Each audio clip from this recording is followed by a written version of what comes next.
જય હિન્દ વિદ્યાર્થી મિત્રો, એસકે પટેલ ચેનલમાં આપ સર્વેનું સ્વાગત છે। આજે આપણે જોવાનું છે સમાન રીતે વિદ્યુત ભારિત પાતળી ગોળાકાર કવચ ને લીધે ઉદ્ભવતું વિદ્યુત ક્ષેત્ર મેળવો। હવે વિદ્યાર્થી મિત્રો જોજો, ગોળાકાર હોય કે ગોળીય શબ્દ, બંને શબ્દ એક જ। અને કવચ, કવચ એટલે પાતળું પડ। તો હવે ગોળાકાર કવચ એટલે શું? તો યાદ રાખો વિદ્યાર્થી મિત્રો, ગોળાકાર કવચ એટલે પોલો ગોળ। શું? પોલો ગોળ। હવે આકૃતિમાં એક પોલો ગોળો એટલે કે ગોળાકાર કવચ દર્શાવેલી। આ એનું થઈ ગયું કેન્દ્ર O, કવચની ત્રિજ્યા કેપિટલ R। હવે આ ગોળા ઉપર વિદ્યુતભાર સમાન રીતે સતત રીતે પથરાયેલો છે। તો એ વિદ્યુતભાર કયો હશે વિદ્યાર્થી મિત્રો? સપાટી પર રહેશે। તો હવે આપણો પ્રશ્ન શું છે કે ભાઈ આ ગોળાકાર કવચ એટલે કે પોલો ગોળો એના લીધે ઉદ્ભવતું વિદ્યુત ક્ષેત્ર શોધો। તો વિદ્યાર્થી મિત્રો અહીંયા આગળ જે આ પ્રશ્ન છે એની અંદર બે પ્રશ્નો છે। પહેલો પ્રશ્ન, કવચની બહારના ભાગમાં P બિંદુ પાસે વિદ્યુત ક્ષેત્ર કેટલું? અને બીજો પ્રશ્ન, કવચની અંદરના ભાગમાં કોઈ બિંદુ હોય તો ત્યાં આગળ વિદ્યુત ક્ષેત્ર કેટલું? તો પ્રારંભમાં આપણે શોધશું કવચની બહારના ભાગમાં કોઈ બિંદુ પાસે વિદ્યુત ક્ષેત્ર। તો વિદ્યાર્થી મિત્રો જોજો, અહીંયા આગળ P બિંદુ ક્યાં છે? કવચની બહાર।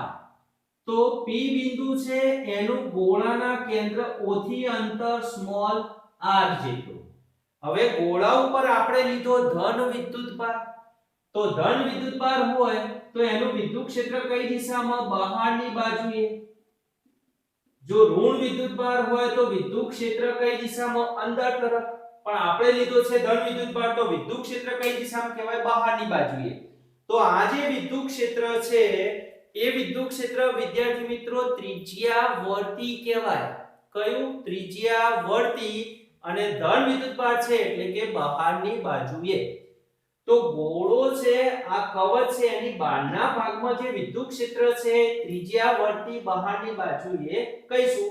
અને પ્રારંભમાં કવચની બહારના ભાગે વિદ્યુત ક્ષેત્ર કેટલું એ આપણે શોધીએ। ચલો, તો એના માટે હવે આકૃતિમાં જુઓ। આકૃતિમાં શું દર્શાવેલું છે? એક કેપિટલ R ત્રિજ્યાનો ગોળો, ગોળાની સપાટી ઉપર જે વિદ્યુતભાર છે વિદ્યુતભાર Q જેટલો। આ ગોળાને શું કહીશું? ગોળાકાર કવચ। કવચ એટલે પાતળું પડ અથવા પોલો ગોળો। કવચ ઉપર Q વિદ્યુતભાર છે, એના લીધે કવચની બહારના ભાગે વિદ્યુત ક્ષેત્ર શોધવું છે। આ પહેલો પ્રશ્ન। ચલો, એ પહેલા કવચ એટલે શું? પાતળું પડ। તો હવે પાતળું પડ એટલે પૃષ્ઠ કહેવાય। તો અહીંયા આગળ જે ઘનતા છે, ઘનતા કઈ આવશે? પૃષ્ઠ વિદ્યુતભાર ઘનતા આવે અને એના દર્શાવીશું સિગ્મા। તો સિગ્મા બરાબર સૂત્ર શું? Q/A બરાબર Q m ના m। A એટલે આ ગોળો છે એની સપાટીનું ક્ષેત્રફળ કેટલું? 4 પાઈ કેપિટલ R સ્ક્વેર। આના કીધું સમીકરણ 1। ક્લિયર? ચલો, હવે પહેલો પ્રશ્ન આપણે શોધવો છે કવચની બહારના ભાગમાં વિદ્યુત ક્ષેત્ર। કવચની બહારના ભાગમાં વિદ્યુત ક્ષેત્ર શોધવું છે। તો ક્યાં આગળ શોધવું છે? તો કવચની બહાર એક બિંદુ લઈ લો P। તો અહીંયા આગળ આ એક બિંદુ છે P। ક્યાં છે? કવચની બહારના ભાગે। આ P બિંદુનું કેન્દ્રથી અંતર કેટલું? તો એ અંતર ધારો કે સ્મોલ r જેટલું। વિદ્યાર્થી મિત્રો જોજો, કવચની ત્રિજ્યા કેપિટલ R, O થી P નું અંતર સ્મોલ r। તો અહીંયા સ્મોલ r છે ત્રિજ્યા કરતા કેવો છે? મોટો। તો અહીંયા આગળ શરત શું? r greater than capital R। કઈ શરત?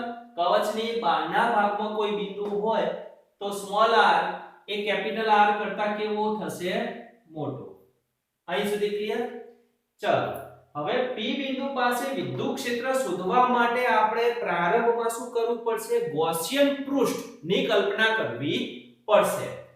તો P માંથી પસાર થાય ને એવું ગૌસિયન પૃષ્ઠ આપણે લઈશું તો p માંથી પસાર થાય એટલે કે p નું o થી અંતર કેટલું સ્મોલ r, તો સ્મોલ r ત્રિજ્યાના એક ગોળાકાર ગૌસિયન પૃષ્ઠની આપણે કલ્પના કરવાની છે. સ્મોલ r ત્રિજ્યાના ગોળાકાર ગૌસિયન પૃષ્ઠની કલ્પના કરી. હવે અહીંયા આગળ જોજો, આ પૃષ્ઠ છે ગૌસિયન પૃષ્ઠ, એની સાથે સંકળાયેલ ફ્લક્સ શોધશું. હવે ફ્લક્સ શોધવા માટે શું કામ કરીએ કે સપાટી પર આ ગૌસિયન પૃષ્ઠ છે એની સપાટી ઉપર સૂક્ષ્મ ખંડ લઈશું. આ સૂક્ષ્મ ખંડ, હવે આ સૂક્ષ્મ ખંડ એ r સ્મોલ r ત્રિજ્યાનું ગૌસિયન પૃષ્ઠ છે એની સાપેક્ષે કેવો છે સૂક્ષ્મ, તો એનું ક્ષેત્રફળ પણ કેવું રહેશે સૂક્ષ્મ. એ ક્ષેત્રફળ કીધું ડેલ્ટા s. હવે આનો ક્ષેત્રફળ સદિશ કઈ દિશામાં, તો જોજો આ જે ખંડ છે કઈક આ રીતે, તો એનો ક્ષેત્રફળ સદિશ કઈ દિશામાં પૃષ્ઠને લંબ આની બાજુએ, તો અહીંયા આગળ ડેલ્ટા s સદિશ કઈ દિશા મળશે બહારની બાજુ, એટલે કે આનો આ બિંદુ છે ત્યાં આગળ ડેલ્ટા s સદિશ દર્શાયો બહારની બાજુએ. ક્લિયર? ચલો હવે ગોળા ઉપર વિદ્યુતભાર કયો ધન, તો એના લીધે વિદ્યુત ક્ષેત્ર બહારની બાજુએ છે, તો આ ખંડમાંથી જે વિદ્યુત ક્ષેત્ર પસાર થાય છે કઈ દિશામાં, તો બહારની બાજુ, એટલે કે આ દિશામાં. એ કીધો ડેલ્ટા s. E અને ડેલ્ટા s એક જ દિશામાં, E અને ડેલ્ટા s એક જ દિશામાં, તો એમની વચ્ચેનો એંગલ કેટલો 0. તો હવે પ્રારંભમાં આ સૂક્ષ્મ ખંડ છે એની સાથે સંકળાયેલ ફ્લક્સ શોધશું. ચલો તો સૂક્ષ્મ ખંડ સાથે સંકળાયેલ ફ્લક્સ, હવે ખંડ સૂક્ષ્મ તો એની સાથે સંકળાયેલ ફ્લક્સ પણ કેવું સૂક્ષ્મ, તો ફ્લક્સ માટે phi અને સૂક્ષ્મ ફ્લક્સ માટે ડેલ્ટા phi. તો ડેલ્ટા phi નું સૂત્ર શું, સદિશ E ડોટ સદિશ ડેલ્ટા s. હવે E delta s cos theta, theta E અને ડેલ્ટા s વચ્ચેનો એંગલ 0, એટલે અહીંયા શું મળશે cos 0. cos 0 એટલે કેટલા 1, તો અહીંયા E ડેલ્ટા s સમીકરણ કઈ દો એક આવી ગયું, તો આને કહીશું આપણે સમીકરણ 2. અહીં સુધી ક્લિયર? હવે આ સૂક્ષ્મ ખંડ સાથે સંકળાયેલ ફ્લક્સ મળ્યું છે, તો આખું જે r ત્રિજ્યાનું ગૌસિયન પૃષ્ઠ છે એની સાથે સંકળાયેલ ફ્લક્સ શોધશું. તો કુલ ફ્લક્સ એને કહીશું phi. તો કુલ ફ્લક્સ phi બરાબર કેટલા, તો કુલ ફ્લક્સ phi બરાબર સિગ્મા ડેલ્ટા phi જેટલું. તો આ શું કહેવા માંગે વિદ્યાર્થી મિત્રો, જોજો આને તમે સિગ્મા અથવા સમેશન કહી શકો. તો ડેલ્ટા phi નો શું કહે છે સરવાળો. ફરીથી ડેલ્ટા phi જેવા જેટલા પદ મળે છે એમનો સરવાળો, એટલે કે કુલ ફ્લક્સ મળશે. તો વિદ્યાર્થી મિત્રો જોજો અહીંયા આગળ આ એક ખંડ લીધો એની સાથે સંકળાયેલ ફ્લક્સ ડેલ્ટા phi, આના જેવો હજુ બીજો એક આટલે ખંડ લીધો હોય તો એની સાથે સંકળાયેલ ફ્લક્સ પણ ડેલ્ટા phi કંઈક મળશે. યસ, હજુ ત્રીજો આટલે ખંડ લીધો હોય તેની સાથે સંકળાયેલ ફ્લક્સ ડેલ્ટા phi મળશે. તો કહેવાનો મતલબ શું, અહીંયા ડેલ્ટા phi મળશે આટલે આટલે, તો અહીંયા જે બધા ખંડ છે એમના માટે જે ડેલ્ટા phi મળે છે એ બધા ડેલ્ટા phi નો સરવાળો કરો તો તમને શું મળશે કુલ ફ્લક્સ મળે. ક્લિયર અહીં સુધી? યસ. ચલો તો અહીંયા આગળ સિગ્મા અથવા સમેશન એમ ના એમ ડેલ્ટા phi ની કિંમત E delta s. Clear? Yes. હવે વિદ્યાર્થી મિત્રો જોજો અહીંયા E એટલે વિદ્યુત ક્ષેત્રનું મૂલ્ય છે, હો દિશા છે ના, વિદ્યુત ક્ષેત્રનું મૂલ્ય. તો જોજો આ જે ગૌસિયન પૃષ્ઠ છે એનું જે દરેક બિંદુ છે એ ગોળાના કેન્દ્રથી કેટલા અંતરે રહેવાનું સ્મોલ r અંતર. તો આ દરેક બિંદુ પાસે વિદ્યુત ક્ષેત્રનું મૂલ્ય રહેશે સમાન. સમાન એટલે એ દરેક બિંદુ પાસે વિદ્યુત ક્ષેત્રનું મૂલ્ય કેવું અચળ, તો એ E બહાર નીકળશે, તો E ને બહાર કાઢો અચળ છે એટલે. પછી આ સિગ્મા m ના m, આ ડેલ્ટા s. ચલો E m ના m હવે ડેલ્ટા એસ નો સરવાળો એવું કે છે આ મતલબ શું તો આ ખંડ ડેલ્ટા એસ શું છે આ ખંડનું ક્ષેત્રફળ હવે આના જેવો બીજો આટલે ખંડ લીધો હોત તો એનું ક્ષેત્રફળ પણ ડેલ્ટા એસ મળત હજુ ત્રીજો આટલે ખંડ લીધો હોય તો એનું ક્ષેત્રફળ ડેલ્ટા એસ ચોથો ખંડ એનું ક્ષેત્રફળ ડેલ્ટા એસ તો ગોળાની સપાટી ઉપર ઘણા બધા ખંડ વિચારીએ તો એમના ક્ષેત્રફળ જે ડેલ્ટા એસ છે એમનો શું કરવાનો સરવાળો તો એ સરવાળો કરીએ એટલે શું મળશે આખું ગૌસિયન પૃષ્ઠ છે એનું કુલ ક્ષેત્રફળ મળશે એટલે કે કુલ ક્ષેત્રફળ એટલે ગૌસિયન પૃષ્ઠ કેવો છે ગોળો પોલો ગોળો તો ગોળાની સપાટીનું ક્ષેત્રફળ કેટલું 4πr² સમીકરણ 3 ક્લિયર વિદ્યાર્થી મિત્રો ચાલો હવે એક સ્ટેપ એનાથી આગળ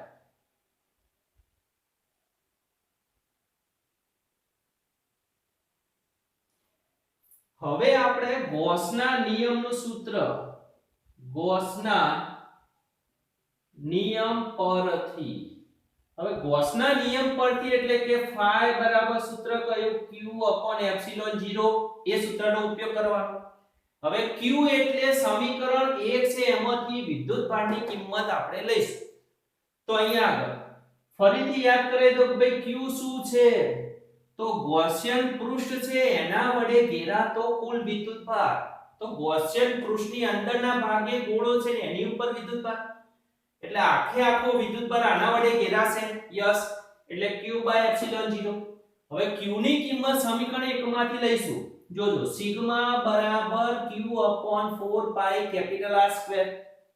તો આમાં q ને કરતા કરો એટલે 4πR² જશે અહીંયા ગુણાકારમાં તો q બરાબર કેટલા તો સિગ્મા ઇન્ટુ 4πR² છેદમાં એપ્સિલોન 0 આને કહી દો સમીકરણ 4 જોજો વિદ્યાર્થી મિત્રો સમીકરણ 3 ફ્લક્સ phi બરાબર સમીકરણ 4 ફ્લક્સ phi બરાબર તો શું કરશો 3 અને 4 ને સરખાવતા તો સમી 3 અને 4 ને સરખાવતા તો સરખાવો એટલે ડાબા સમાન તો જબા પણ સમાન તો સમીકરણ 3 માં શું છે e 4πr² is equal sigma into 4πR² epsilon 0 હવે વિદ્યાર્થી મિત્રો જોજો 4π કેન્સલ e ના કરતા કરવો છે તો e બરાબર r² જશે છેદમાં તો ઉપર શું વધ્યું તો sigma R² upon epsilon 0 small r² સમીકરણ નેક્સ્ટ 5 નંબર તો સમીકરણ 5 છે એ કેન્દ્રથી સ્મોલ r જેટલા અંતરે કોઈ બિંદુ પાસે વિદ્યુત ક્ષેત્ર દર્શાવે છે પણ આ વિદ્યુત ક્ષેત્ર ઘનતા રૂપે છે પણ વિદ્યાર્થી મિત્રો આપણે વિદ્યુતભાર રૂપે જોઈએ છે તો શું કરશો સિગ્મા ની કિંમત મૂકી દો સિગ્મા બરાબર q 4πR² એક કિંમત અહીંયા મૂકો એટલે વિદ્યુતભાર સ્વરૂપે સૂત્ર મળશે તો અહીંયા સમીકરણ 1 પરથી E is equal sigma ની જગ્યાએ q 4πR² સિગ્મા ની કિંમત મૂકી ખાલી સમીકરણ 1 પરથી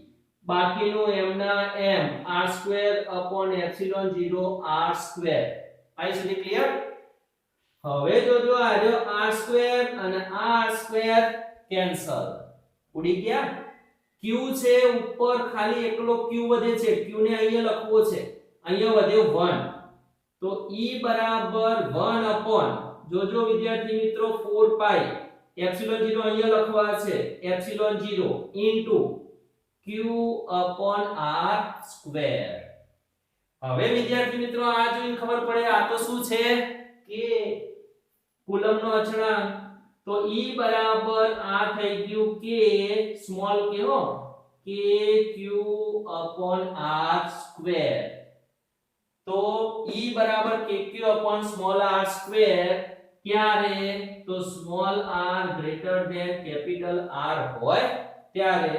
આના કહી દો સમીકરણ કયું? તો આ છે એ સમીકરણ 6. ક્લિયર? ચલો વિદ્યાર્થી મિત્રો ધ્યાન આપજો. આ જે સૂત્ર છે એ સૂત્ર કોના જેવું થયું? બિંદુવત વિદ્યુતભાર જેવું થયું. તો આ શું કહેવા માંગે છે કે જો ગોળા ઉપર કંઈક વિદ્યુતભાર હોય તો એની બહારના વિસ્તારમાં ગમે ત્યાં વિદ્યુત ક્ષેત્ર શોધવું હોય તો સૂત્ર કયું વાપરવાનું? બિંદુવત વિદ્યુતભાર વાળું, kq/r².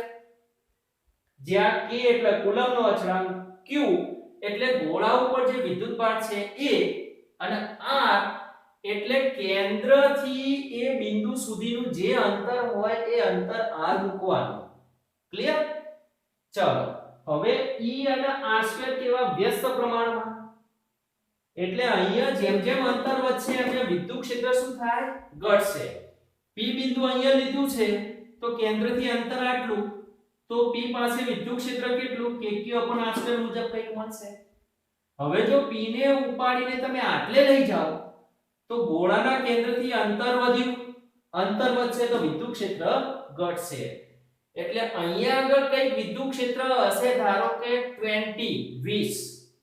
તો આ બિંદુ પાસે વિદ્યુત ક્ષેત્ર 20 કરતા ઓછું જ રહેશે. ક્લિયર થઈ ગયું? ચલો ટૂંકમાં વિદ્યાર્થી મિત્રો તમારે સૂત્ર યાદ રાખવાનું છે આ E kq/r². જ્યાં સ્મોલ r છે એ ગોળાના કેન્દ્રથી એ બિંદુ સુધીનું અંતર રહેવાનું. હવે આને સદિશ સ્વરૂપે લખવું હોય તો સદિશ E kq/r².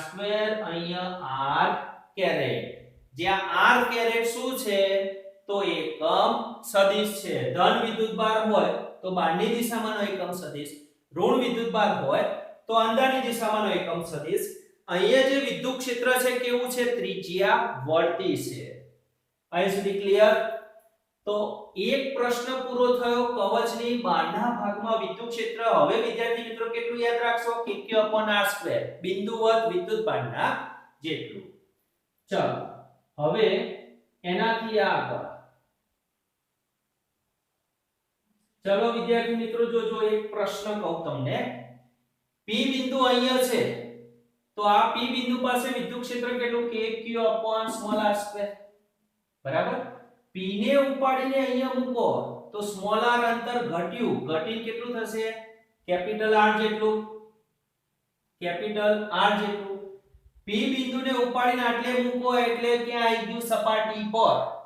તો સપાટી પર વિદ્યુત ક્ષેત્ર કેટલું? સૂત્ર આના જ kq/r². પણ r અંતર કેટલું? કેન્દ્રથી સપાટી સુધીનું એટલે કે કેપિટલ R આવશે. તો હવે વિદ્યાર્થી મિત્રો યાદ રાખવાનું શું? સપાટી ઉપર વિદ્યુત ક્ષેત્ર કેટલું? તો E kq/R². યાદ રહી ગયું? ગોળાની સપાટી ઉપર વિદ્યુત ક્ષેત્ર kq/R². ચલો હવે આપણે જોઈએ છે ગોળો એટલે કે કવચ. તો કવચની અંદરના ભાગમાં વિદ્યુત ક્ષેત્ર, કવચની અંદરના ભાગમાં વિદ્યુત ક્ષેત્ર શોધવું છે. તો એના માટે જોજો અહીંયા આગળ કવચ એના એ વિદ્યુતભાર કેટલો? q જેટલો જ. તો અહીંયા છે કેપિટલ R ત્રિજ્યાની કવચ, કેપિટલ R ત્રિજ્યાની કવચ છે. ચલો આ થઈ ગયું એનું કેન્દ્ર, આની ત્રિજ્યા કેપિટલ R, સપાટી ઉપર વિદ્યુતભાર છે કયો? ધન. ચલો હવે વિદ્યાર્થી મિત્રો કવચની અંદરના ભાગે કોઈ એક બિંદુ લઈ લો. તો અહીંયા આગળ ગોળાનું કેન્દ્ર અને આટલે એક P બિંદુ છે. તો P નું ગોળાના કેન્દ્રથી અંતર કેટલું? Small r. જો P બહાર હોય કવચની બહાર તો small r greater than capital R. આ P બિંદુ કવચની અંદર છે તો આમાં શરત શું બનશે? Small r less than capital R. Small r અંતર એ ગોળાની ત્રિજ્યા કરતા નાનું છે. ક્લિયર? ચલો તો હવે વિદ્યાર્થી મિત્રો P પાસે વિદ્યુત ક્ષેત્ર શોધવાનું. તો રીત એના જ શું કરશો, P પાસે આપણે ગૌસિયન પૃષ્ઠની કલ્પના કરવાની. તો આમાં સ્મોલ r ત્રિજ્યાનું એક ગૌસિયન પૃષ્ઠની કલ્પના કરો. હવે ગૌસિયન પૃષ્ઠ સાથે સંકળાયેલ ફ્લક્સ શોધશું. ચલો તો અહીંયા આગળ ગૌસિયન પૃષ્ઠ સાથે સંકળાયેલ ફ્લક્સ, ગૌસિયન પૃષ્ઠ સાથે સંકળાયેલ ફ્લક્સ phi બરાબર કયા સૂત્રનો ઉપયોગ કરશું, ગૌસનો નિયમ વાળું જ ડાયરેક્ટ phi બરાબર q epsilon 0, જ્યાં q શું છે તો બંધ પૃષ્ઠ વડે ઘેરાતો કુલ વિદ્યુતભાર.